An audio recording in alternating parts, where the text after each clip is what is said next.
사랑하는 여러분, 오늘 여러분의 삶에 하나님의 크신 은혜와 평강이 함께 하시기를 기도합니다. 우리는 때로 눈앞의 현실에 갇혀 우리 안에 잠든 거대한 가능성을 잊고 살아갑니다.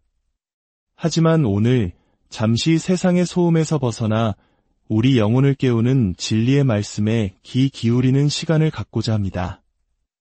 이 말씀이 여러분의 마음에 깊은 울림을 준다면 좋아요를 통해 더 많은 이들에게 하나님의 사랑을 전하는 귀한 사역에 동참해 주십시오. 저희 채널을 구독하시면 메마른 일상에 힘과 위로를 주는 영적인 양식을 계속해서 받아보실 수 있습니다. 여러분의 작은 관심이 누군가의 삶을 바꾸는 기적의 씨앗이 될 수 있음을 믿습니다. 이제 우리의 생각을 넘어 역사하시는 하나님의 능력 속으로 함께 들어가 보겠습니다. 세상은 당신의 재능에 먼저 반응하지 않습니다. 세상은 당신의 생각, 당신의 마음가짐에 반응합니다.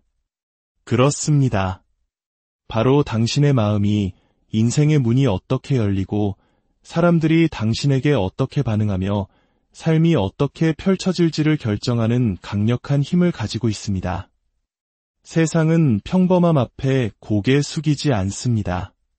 세상은 불가능이란 없다고 믿는 사람, 교만이 아닌 흔들리지 않는 내적 확신을 가지고 모든 것이 결국 합력하여 선을 이룰 것이라 믿는 사람 앞에서 길을 엽니다.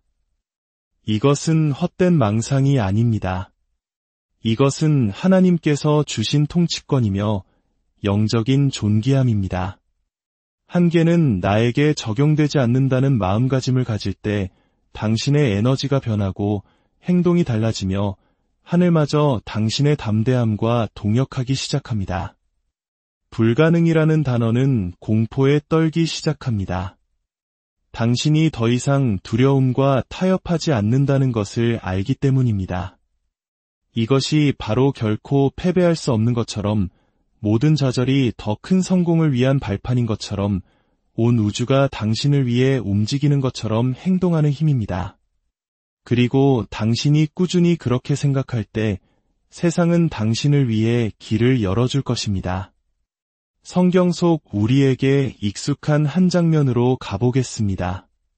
그곳은 성전도 천둥 번개가 치는 곳도 불타는 떨기나무 앞도 아니었습니다.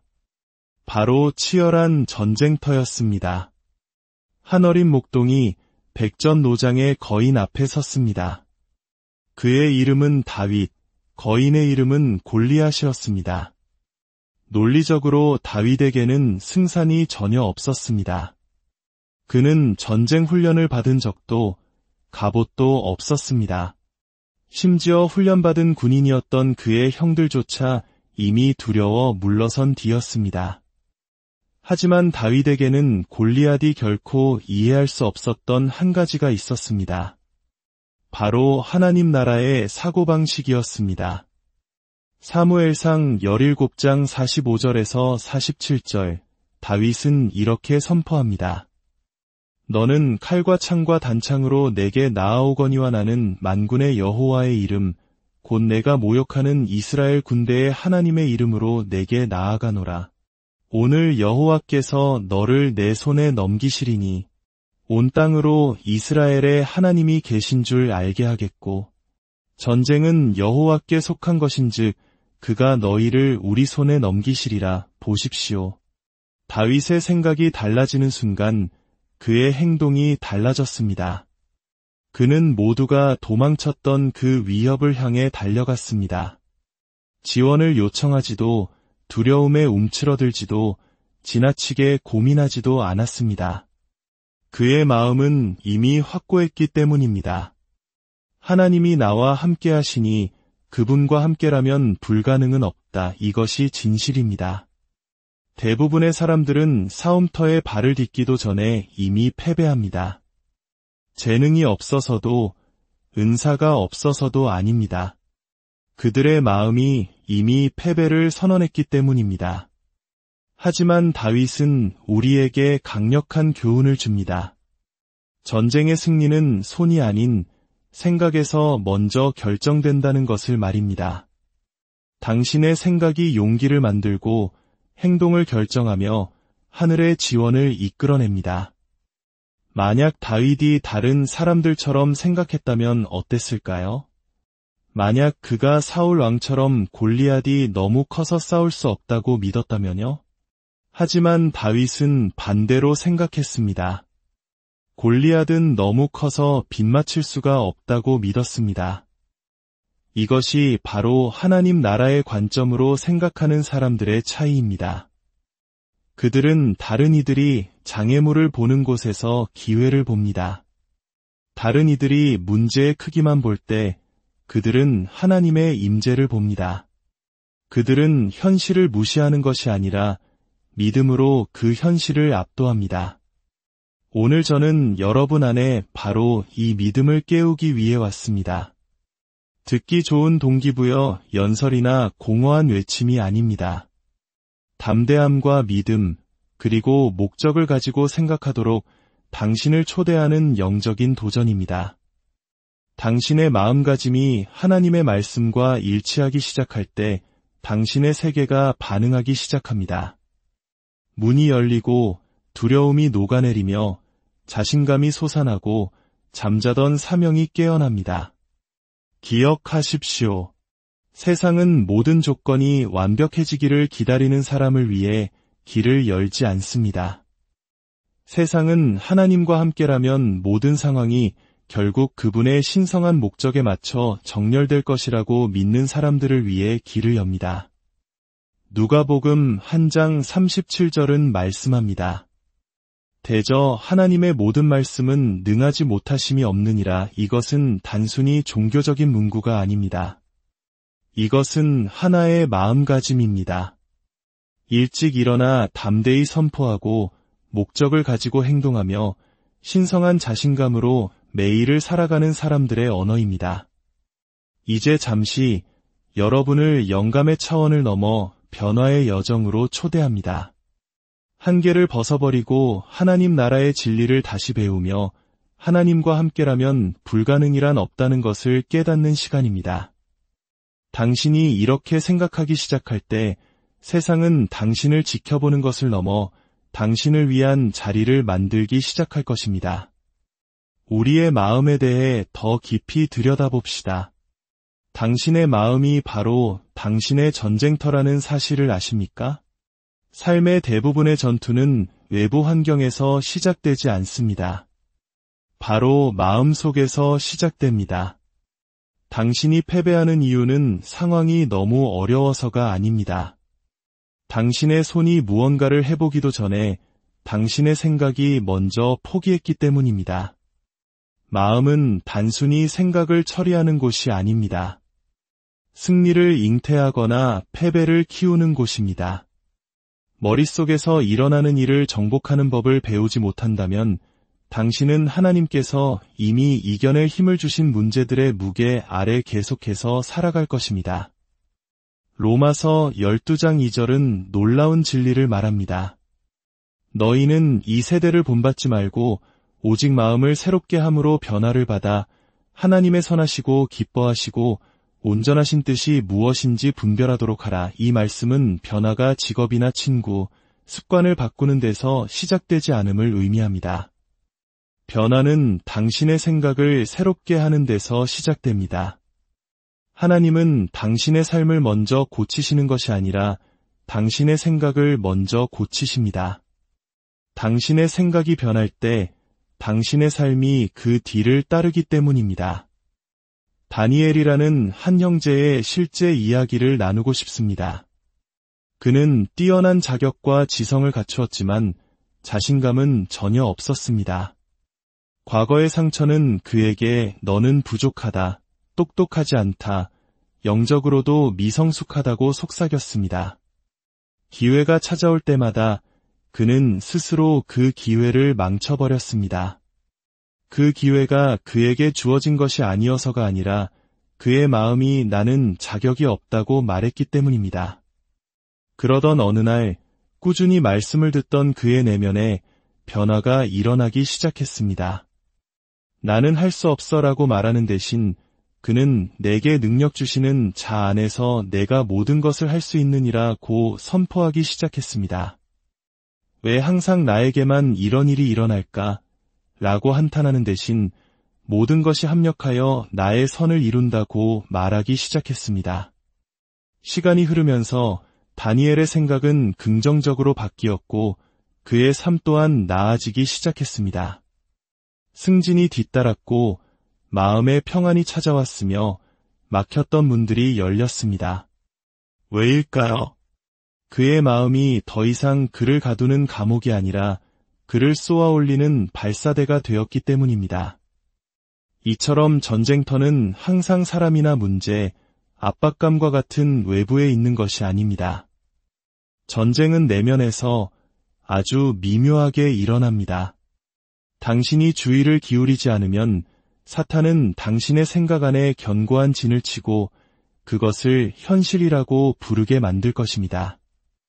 하지만 기억하십시오. 모든 생각이 하나님으로부터 오는 것은 아니며 모든 믿음이 유익한 것도 아닙니다. 당신에게 주어진 소명을 온전히 이루며 살아가려면 반드시 당신 마음의 문지기가 되어야 합니다. 생각 하나가 미치는 영향을 과소평가하기 쉽습니다. 어차피 머릿속에서 일어나는 일일 뿐이라고 생각할 수 있습니다. 하지만 생각은 씨앗입니다. 씨앗은 자라서 믿음이 되고 믿음은 결정을 만들며 결정은 운명을 좌우합니다. 사탄은 당신의 생각을 묶을 수만 있다면 당신의 손을 묶을 필요가 없습니다. 당신의 생각이 무너지면 당신의 삶 전체가 흔들리기 때문입니다. 성경이 단순히 하나님을 믿으라고 말하지 않고 마음을 새롭게 하라고 강조하는 이유가 바로 여기에 있습니다. 새롭게 된 마음은 비록 현실은 아직 따라오지 못했을지라도 하나님께서 행하시는 일을 받아들일 수 있기 때문입니다. 우리 모두 육신은 그 자리에 있지만 마음은 다른 곳에 가 있었던 순간들이 있습니다. 겉으로는 웃고 있지만 속으로는 수치심과 싸우고 있었습니다. 다른 사람을 섬기고 있었지만 내면에서는 자신의 가치에 대해 고군분투하고 있었습니다. 이것이 바로 생각의 싸움이 단순한 동기부여의 원리를 넘어 생존 전략인 이유입니다. 생각을 사로잡지 않으면 생각이 당신을 사로잡을 것이기 때문입니다. 하지만 여기 좋은 소식이 있습니다. 당신의 마음은 희생양이 아니라 도구입니다. 하나님께 온전히 드릴 때 그 마음은 승리를 위한 강력한 무기가 됩니다. 바울은 이 세대를 본받으라고 말하지 않았습니다. 변화를 받으라고 했습니다. 변화는 수동적인 것이 아니라 의지적인 것입니다. 당신의 마음의 진리를 채우고 거짓을 굶주리게 해야 합니다. 말씀을 가까이 하고 해로운 것들로부터 마음을 지켜야 합니다. 패배한 마음으로는 결코 승리하는 삶을 살 수 없기 때문입니다. 하나님께서는 이미 당신에게 생각을 지킬 힘을 주셨습니다. 빌립보서 4장 8절은 말씀합니다. 끝으로 형제들아 무엇에든지 참되며 무엇에든지 경건하며 무엇에든지 오르며 무엇에든지 정결하며 무엇에든지 사랑받을 만하며 무엇에든지 칭찬받을 만하며 무슨 덕이 있든지 무슨 기림이 있든지 이것들을 생각하라. 하나님은 당신에게 말씀만 주시는 것이 아니라 생각을 걸을 수 있는 필터도 주셨습니다. 당신의 생각이 그분의 진리로 걸러질 때 당신은 세상처럼 반응하는 것을 멈추고 그리스도 안에서 자신이 누구인지를 아는 사람처럼 응답하기 시작할 것입니다. 최근 당신의 마음속에서 무엇을 반복해서 되뇌고 있습니까? 두려움, 불안, 거절, 후회의 감정들을 계속해서 재생하고 있습니까? 아니면 하나님의 약속과 계획, 그분의 능력으로 마음을 새롭게 하고 있습니까? 당신 생각의 질이 당신 삶의 질을 결정합니다. 당신의 목적을 온전히 이루는 삶을 살고 싶다면 당신의 미래가 그곳에 달려있는 것처럼 당신의 마음을 지키십시오. 실제로 그렇습니다. 사탄은 당신의 생각을 작게 묶어둘 수 있다면 당신의 삶도 제한할 수 있다는 것을 압니다. 하지만 당신이 하나님처럼 생각하기 시작하는 순간, 하나님께서 말씀하신 것을 선포하기 시작하는 순간, 마음을 새롭게 하여 이 세상을 본받기를 거부하는 순간, 바로 그 순간 모든 것이 변하기 시작합니다. 이론이 아닌 현실 속에서 말입니다. 당신이 기다리는 진정한 변화는 당신이 이 세상에 순응하도록 창조된 것이 아니라 변화되도록 창조되었다는 것을 믿는 순간 시작됩니다. 가능성을 생각하십시오. 확률이 아니라. 때때로 인생은 도무지 이해할 수 없는 문제를 던져줍니다. 숫자는 맞지 않고 타이밍은 어긋나며 문은 닫혀 있습니다. 주변 사람들은 회의적이고 당신의 이성적인 마음은 이건 불가능해라고 소리칩니다. 하지만 바로 그 지점에서 믿음이 시작됩니다. 믿음은 모든 것이 맞아떨어질 필요가 없습니다. 믿음은 단지 하나님께서 인간과는 다른 방식으로 계산하신다는 것을 당신이 믿기만 하면 됩니다. 누가복음 1장의 거룩한 순간으로 가보겠습니다. 주님의 천사가 마리아라는 젊은 여성에게 가장 불가능한 소식을 전했습니다. 그녀는 처녀였지만 지극히 높으신 이의 아들을 잉태할 것이라는 말이었습니다. 논리적으로, 과학적으로, 문화적으로 그 어떤 것도 말이 되지 않았습니다. 하지만 마리아는 불가능한 이유들을 나열하며 논쟁하는 대신 이렇게 응답했습니다. 누가복음 1장 38절, 주의 여종이오니 말씀대로 내게 이루어지이다. 바로 이것이 확률이 아닌 가능성을 생각하는 모습입니다. 이것이 하늘을 움직이는 마음가짐입니다. 우리는 너무나 자주 어떤 일의 확률이 그 가능성을 정의하도록 내버려 둡니다. 승산과 위험, 자원을 계산하고는 가능성이 낮군 이라고 결론 내립니다. 하지만 믿음이 언제 가능성을 요구한 적이 있습니까? 하나님께서 언제 당신에게 순종하기 전에 숫자를 확인하라고 하셨습니까? 그분은 아브라함에게 그의 나이를 고려하라고 하지 않으셨고 모세에게 그의 말 더듬는 문제를 걱정하라고 하지 않으셨습니다. 하나님은 그저 말씀하셨고 믿음을 찾으셨을 뿐입니다.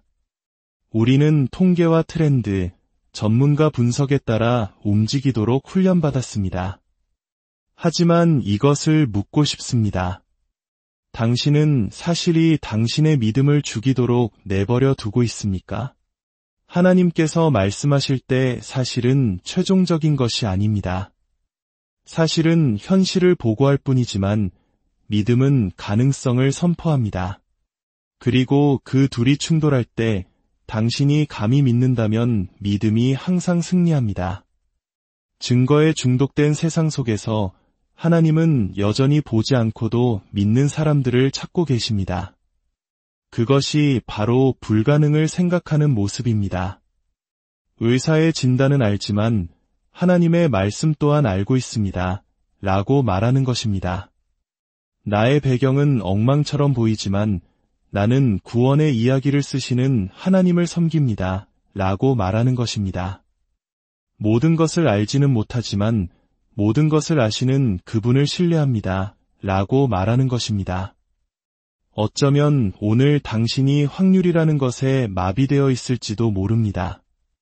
승산이 당신에게 불리하게 느껴질 수도 있습니다.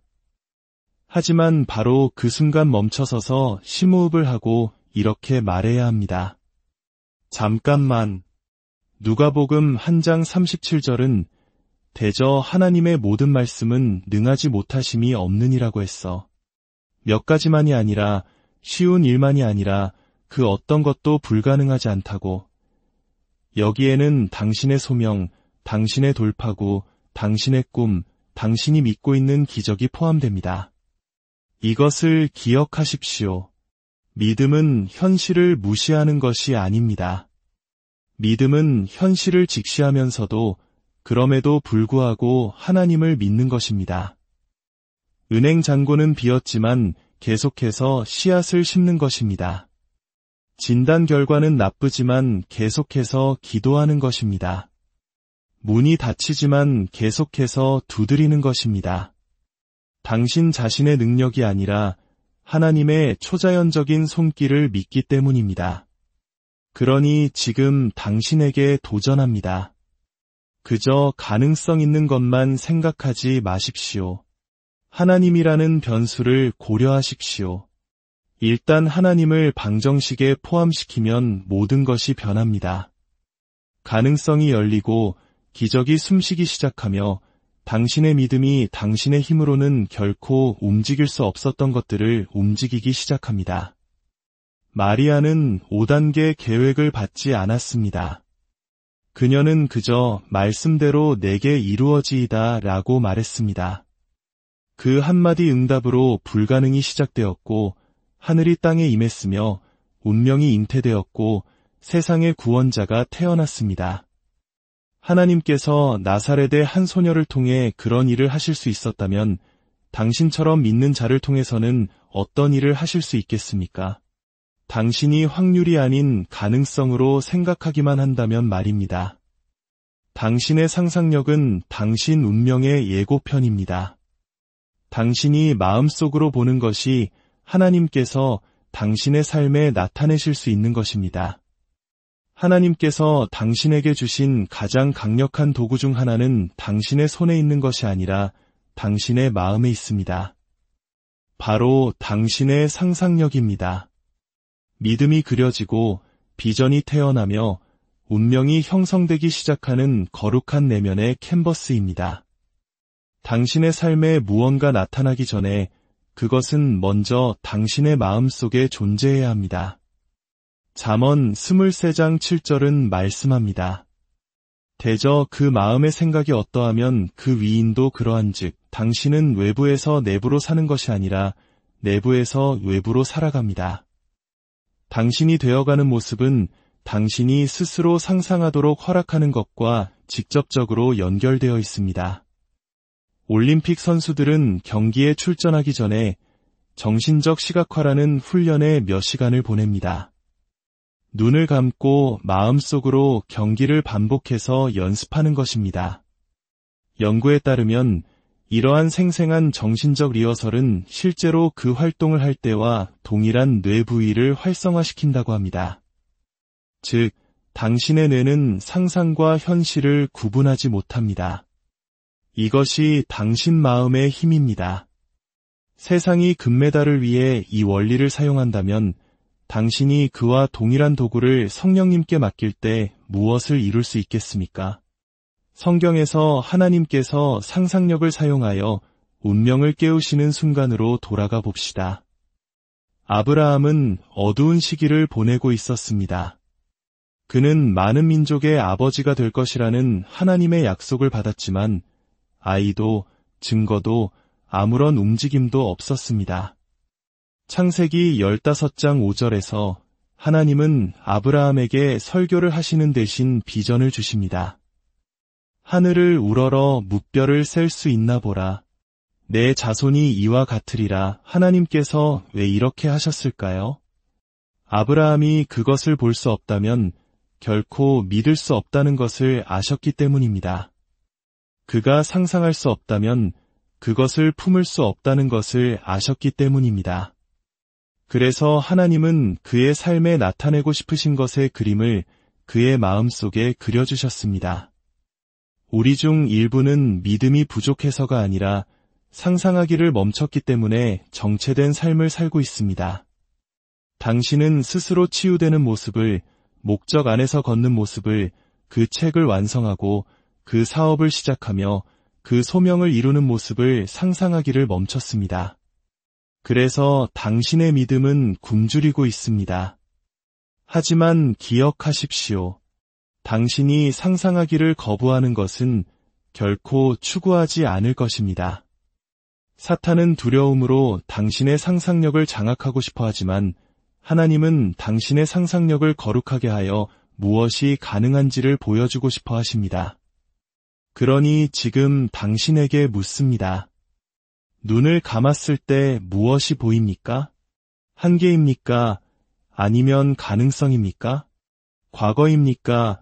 아니면 미래입니까? 실패입니까? 아니면 은혜입니까? 당신이 마음속에서 꾸준히 보는 것을 당신은 결국 삶 속에서 붙잡게 될 것입니다. 더 높이 생각하기 시작하십시오. 더 나은 것을 상상하기 시작하십시오. 당신이 온전히 치유되어 걷는 모습을 그리십시오. 무대 위에서 말씀을 전하고 열방을 축복하며 경건한 자녀를 양육하고 그 사역을 세우며 삶을 변화시키는 모습을 보십시오. 완벽해서가 아니라 쉽기 때문이 아니라 잠언 23장 7절의 말씀이 여전히 유효하기 때문입니다. 대저 그 마음의 생각이 어떠하면 그 위인도 그러한즉 하나님께서 계속해서 보여주시는 미래를 사탄에게 도둑맞지 마십시오. 오늘 그저 믿지만 말고 보십시오. 희망만 갖지 말고 시각화하십시오. 당신의 영 안에서 그것을 명확하게 볼 수 있다면 당신의 삶으로 그것을 경험하는 것은 시간 문제일 뿐입니다. 그 다음으로 강력한 도구는 당신의 입입니다. 이미 이루어진 것처럼 말하십시오. 당신의 말이 당신의 세계를 창조합니다. 마가복음 11장 23절에서 예수님은 분명히 말씀하셨습니다.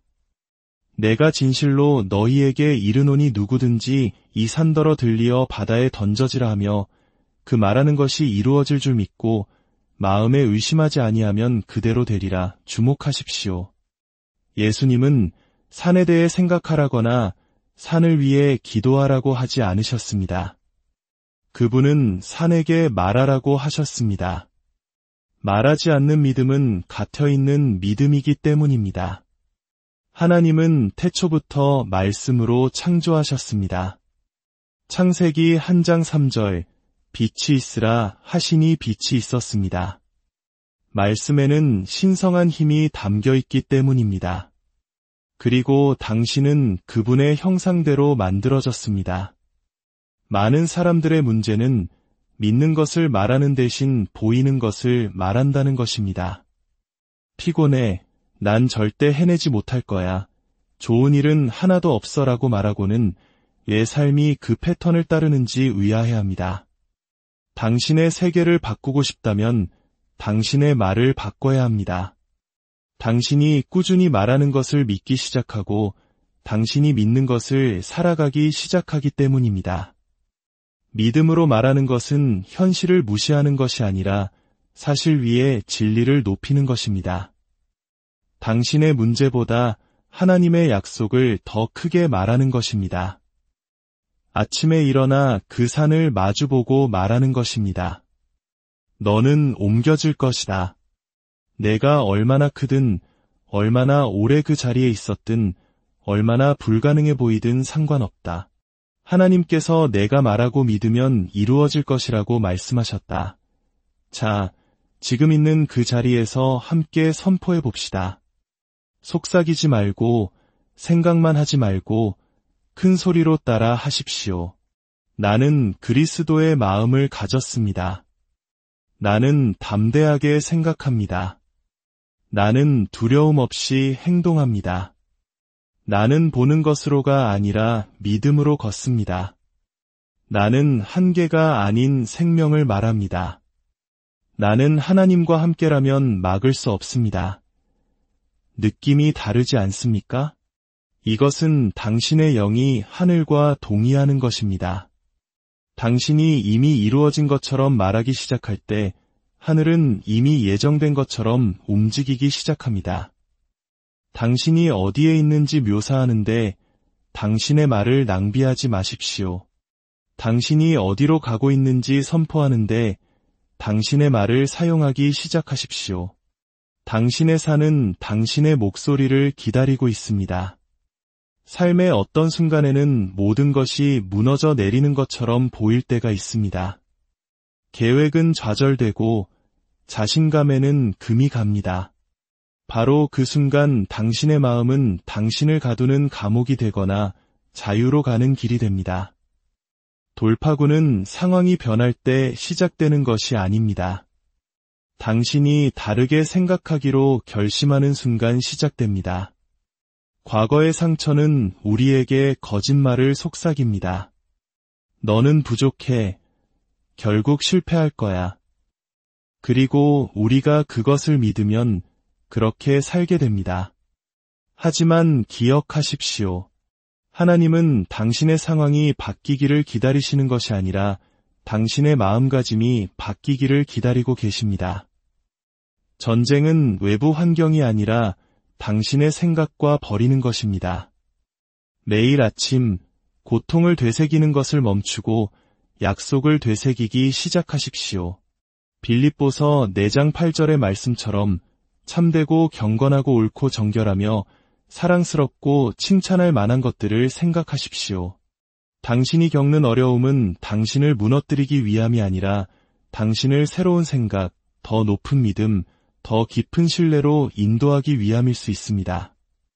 당신의 돌파구는 다음번에 열릴 문에 있는 것이 아닙니다. 바로 다음번 새롭게 하는 생각, 내려놓는 거짓말, 이미 승리를 가진 자처럼 생각하기로 선택하는 다음 순간에 있습니다. 믿음에 대해 말하기는 쉽습니다. 그러나 믿음대로 행동하는 것, 그것이 진짜입니다. 행동이 따르지 않는 믿음은 영적인 소망에 불과합니다. 야고보서 2장 17절은 분명히 말합니다. 이와 같이 행함이 없는 믿음은 그 자체가 죽은 것이라 진짜 믿음은 수동적이지 않습니다.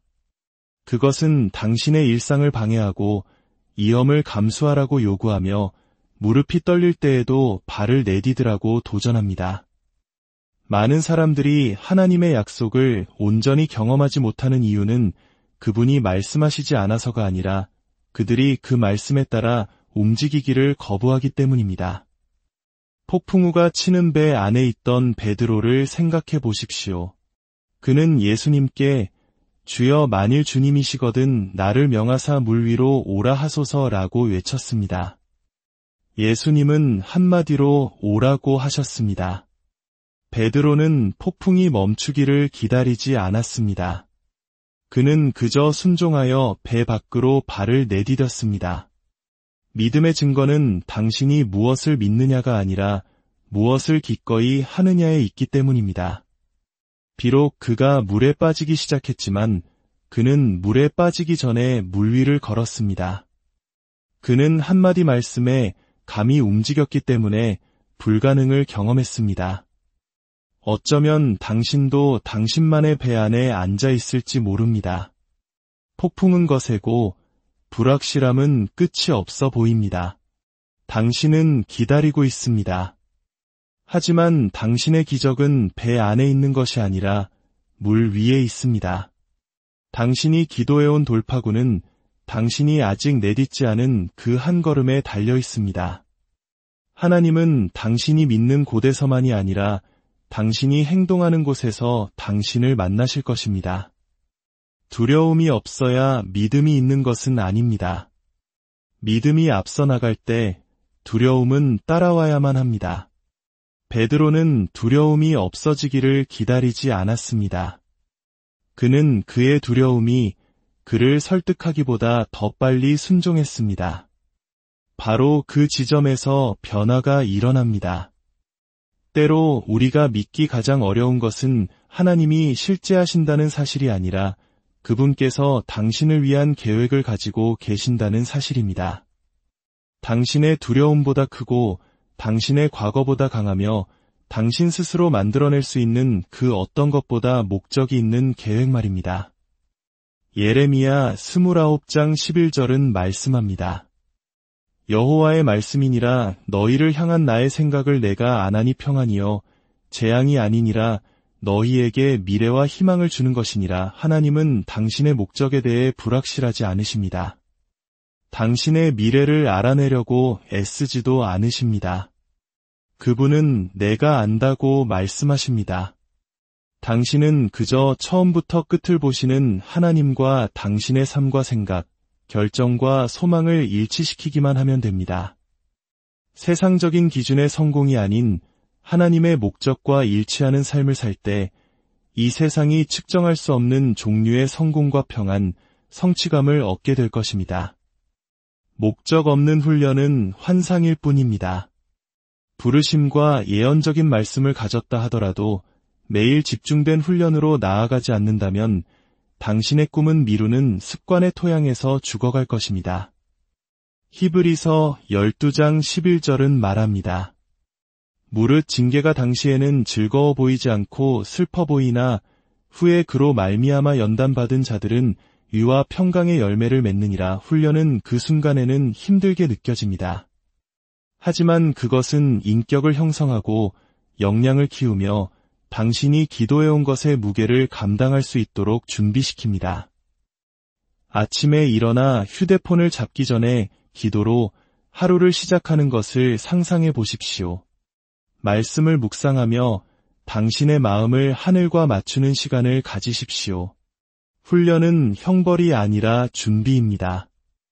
당신의 시간을 어떻게 관리하느냐가 당신의 소명을 얼마나 소중히 여기는지를 보여줍니다.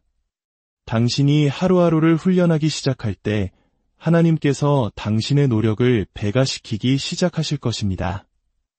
이제 그저 듣는 것을 넘어 당신이 들은 것을 활성화시킬 시간입니다. 당신의 입의 능력이 있고 당신의 동의의 권세가 있으며 당신의 선포에 변화가 있습니다. 고린도전서 2장 16절은 우리가 그리스도의 마음을 가졌느니라 고 말합니다. 가지게 될 것이 아니라 이미 가졌다는 것입니다. 그러니 어디에 있든지 큰 소리로 진심을 다해 선포하십시오. 하늘이 듣고 있고 지옥이 떨고 있는 것처럼 말입니다. 저를 따라 하십시오. 나는 그리스도의 마음을 가졌습니다. 나는 담대하게 생각합니다. 나는 두려움 없이 행동합니다. 나는 보는 것으로가 아니라 믿음으로 걷습니다. 나는 한계가 아닌 생명을 말합니다. 나는 하나님과 함께라면 막을 수 없습니다. 다시 한번 더 힘차게 외칩시다. 나는 그리스도의 마음을 가졌습니다. 나는 담대하게 생각합니다. 나는 두려움 없이 행동합니다. 나는 보는 것으로가 아니라 믿음으로 걷습니다. 나는 한계가 아닌 생명을 말합니다. 나는 하나님과 함께라면 막을 수 없습니다. 이것이 바로 당신의 정체성입니다. 당신이 품고 있는 것입니다. 이 순간이 지나도 이 선포가 당신의 영혼에 울려 퍼지게 하십시오. 당신의 마음은 새롭게 되었고 당신의 말은 강력하며 당신의 목적은 정해졌고 당신의 미래는 안전합니다. 이제 그렇게 살아가십시오. 오늘 이 여정을 마치며 이것이 잠시 영감을 주는 메시지로 끝나서는 안 된다는 것을 기억하십시오.